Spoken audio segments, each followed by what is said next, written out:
Everyone, it's Jaden here at SpeedCubeShop.com, and today we're taking a look at the GAN 12 UI. I'll be honest with you guys, I have never really been a fan of smart cubes, and the reason for that is usually they don't feel like good speed cubes or good practice cubes, whether it's because of the weight of the cube or the performance of it. I've just never really liked them, so for that reason I haven't really used them.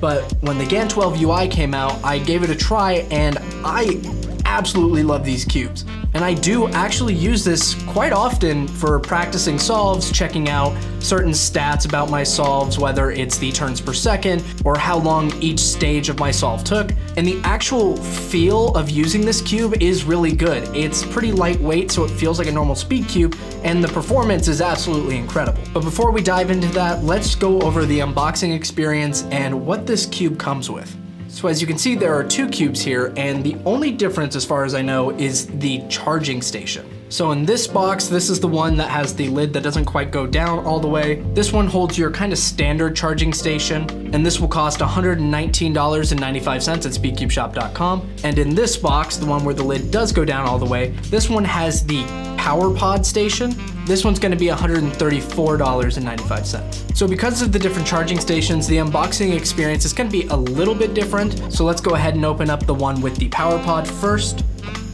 Inside, we see the cube inside the power pod already, and we have just the accessories box. And inside the accessories box, we have the charging cable, the very nice black GAN bag, which I think looks better than the blue one.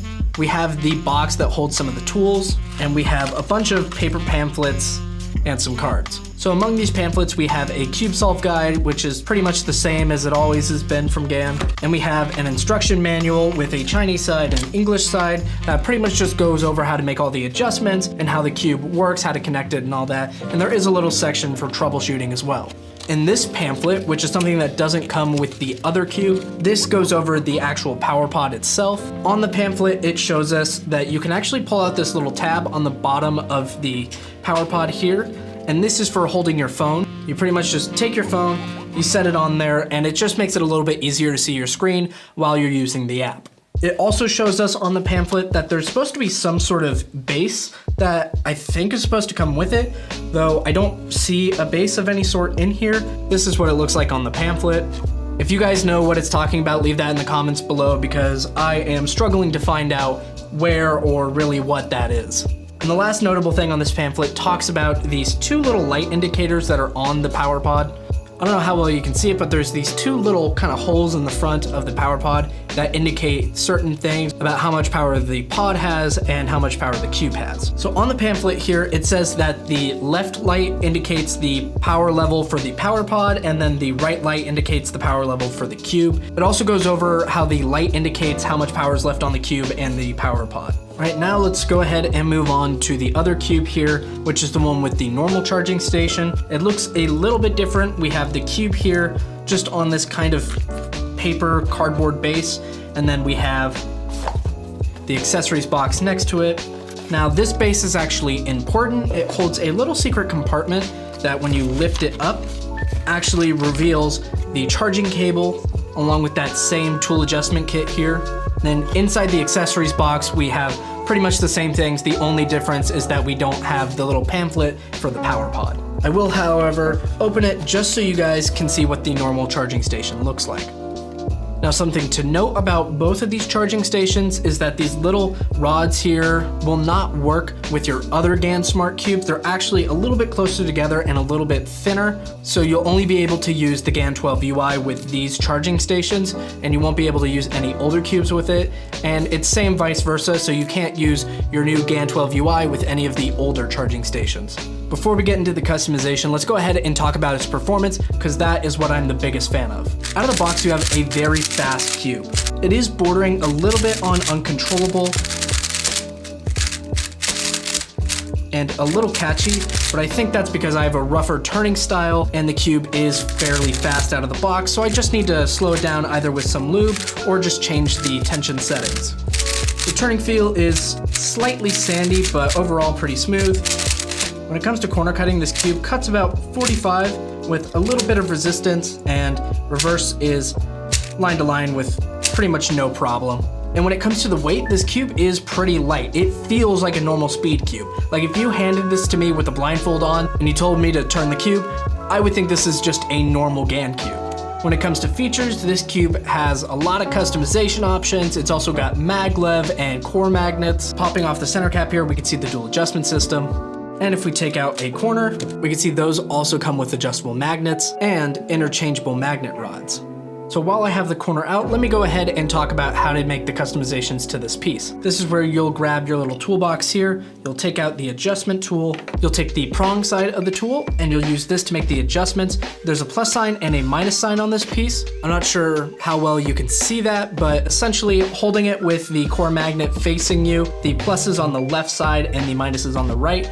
The plus sign stands for a stronger magnetic field and the minus is for a weaker magnetic field. It should be right in the middle, so it's kind of like the medium strength. You'll take the tool here and you'll just push the piece left or right, depending on which magnetic strength you want, and you'll repeat that for all 8 corners. And you don't actually have to take the piece out for this, but it'll make the next step a little bit easier if you want to swap out the magnet rods. For swapping out the magnet rods, all you have to do is just grab it, twist counterclockwise, and pull out like that. We'll take one of the hexagonal magnet rods, which I do believe are stronger. It doesn't say in the actual pamphlet, which is a little strange, but to me, it seems to have better control, which I associate with a stronger magnetic field. Place the rod in and turn clockwise and feel it lock into place. And then you can go ahead and put the corner piece back in the cube. And just like with the other corner adjustment, you will have to repeat this step on all 8 corners. But once you've done that, the only customization you have left is the dual adjustment system. According to the pamphlet that I have out here as my little cheat sheet,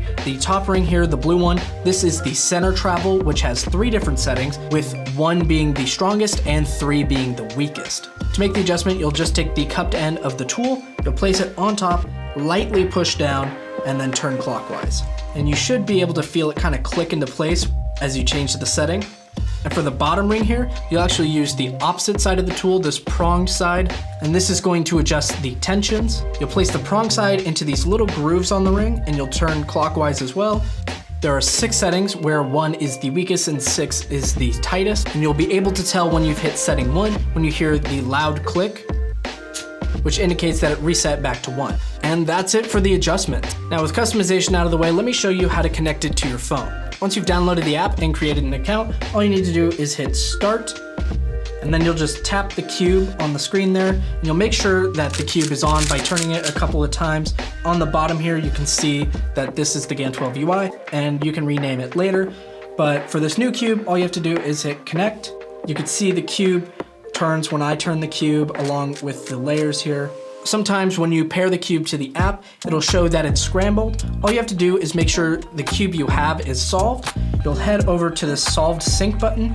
You'll tap that and it should reset the cube to a solved state and it should reflect what you have in front of you. Now, if you want to rename your cube, you just go into the settings and right where it says name, you just tap that and you can name it whatever you want.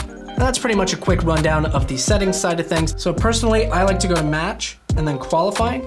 This is where you can potentially race against other people. Typically, it ends up being a bot, but every once in a while you do get what seems to be a real person. All you have to do is wait for it to find a match, and then it tells you to go. You just follow the scramble here. You do want to make sure you have the right orientation, which is white on top and green in front. If you don't have the right orientation, if you make a wrong move, like you're holding orange in front of you and you do like an L prime when you aren't supposed to, it'll actually tell you to undo the move and then you can continue with the scramble. Man, I did not inspect at all.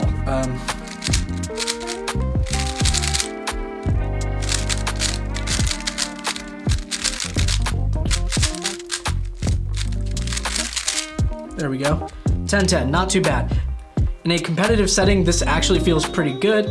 It seems to be following the cube pretty well. It's not coming desynced or anything. Let me show you what it looks like to make a wrong move. So I have red in front and it's telling me to do a B prime. So if I do that, it'll actually tell me to undo it by holding green in front and then doing the algorithm it's telling me to. Let's see if I can do any better this time.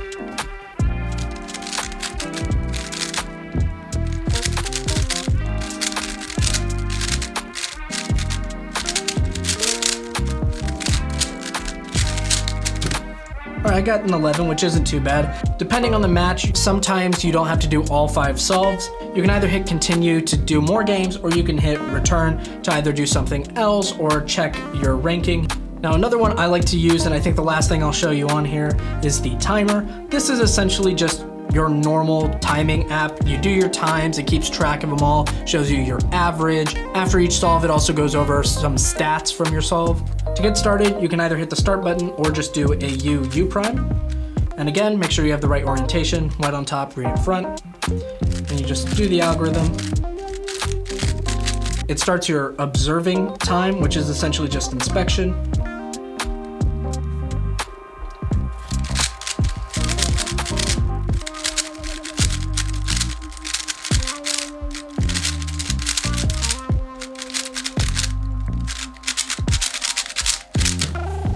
Now you don't have to set down the cube every time you start or stop. I just do that out of habit.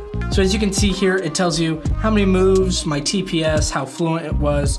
Let's go ahead and do another solve.